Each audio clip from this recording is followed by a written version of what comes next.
गांव था, गांव में एक मंदिर था।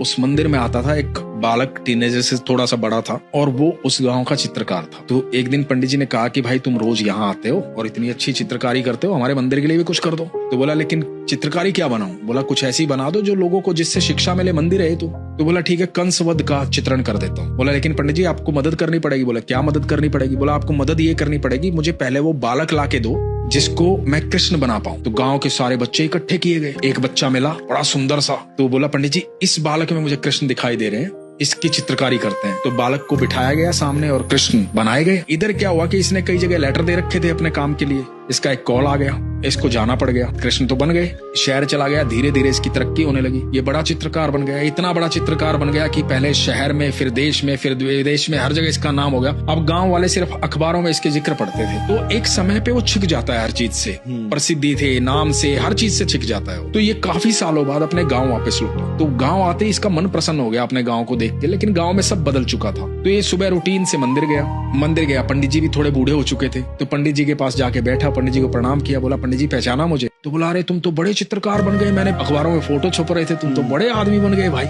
बोला मेरे को ईश्वर ने बहुत दिया पंडित जी, जितना मुझे चाहिए था उससे कहीं ज्यादा दिया। बोला अरे लेकिन ईश्वर ने तो तुम्हें बहुत कुछ दिया, पर तुमने ईश्वर के लिए क्या किया? एक चित्रकारी बना के गए थे, वो भी अधूरी छोड़ रखी है। बोले अरे हाँ वो है अभी भी। बोला अरे हमने किसी को छेड़ने ही नहीं दिया, सुरक्षित आगे देखो। और देखा तो कृष्ण बड़े सुंदर बने हुए हैं, चित्रकारी उस समय की बनी हो। बड़ा खुश हो गया देख। बोला इसे पूरा ही कर दो। बोला पंडित जी पूरा तो कर दूं, लेकिन इसके लिए तो आपको पता है मुझे उस समय कृष्ण चाहिए थे, अभी कंस चाहिए। तो बोले कंस चाहिए तो ठीक है, गांव के लोगों को इकट्ठा करते हैं। पंडित जी ने व्यवस्था की, सारे गांव के लोग इकट्ठा हुए। इसने सारे गांव में सबको देखा, इसको सबके भीतर लगा यार सब बड़े अच्छे इंसान है, हमारे गांव में तो कंस जैसा कोई है ही नहीं। जब तक मुझे फील नहीं आएगा मैं पेंटिंग नहीं बनाऊंगा। तो पंडित जी ने कहा कि अच्छा एक काम करो, जेलर जो है ना वो मेरा दोस्त है, तो हम जेल में चलते हैं, शायद वहां कोई कंस जैसा मिल जाए। तो ये लोग जेल में गए। पता लगा इतना बड़ा चित्रकार हमारे यहाँ आ रहा है। तो जेलर सीधा लेके गया कैदियों के पास, बोला कि आप जो भी चाहे, जिसको भी चाहे ले लें।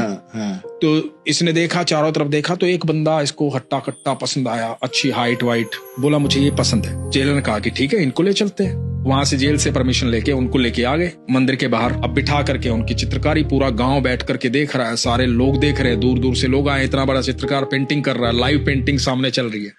चित्रकारी पूरी हो गई, पूरा चित्र बन गया कंसवध का। तो सबने ताली बजाई, सब खुश हो गए। और जिसको कंस बनाया गया था वो रो रहा था। तो इस चित्रकार ने कहा रो क्यों रहे हो, तुम भाग्यशाली हो, तुम्हारी तस्वीर मंदिर में बन गई है, खुश हो, तुम्हें ऐसा मौका मिला, अवसर मिला।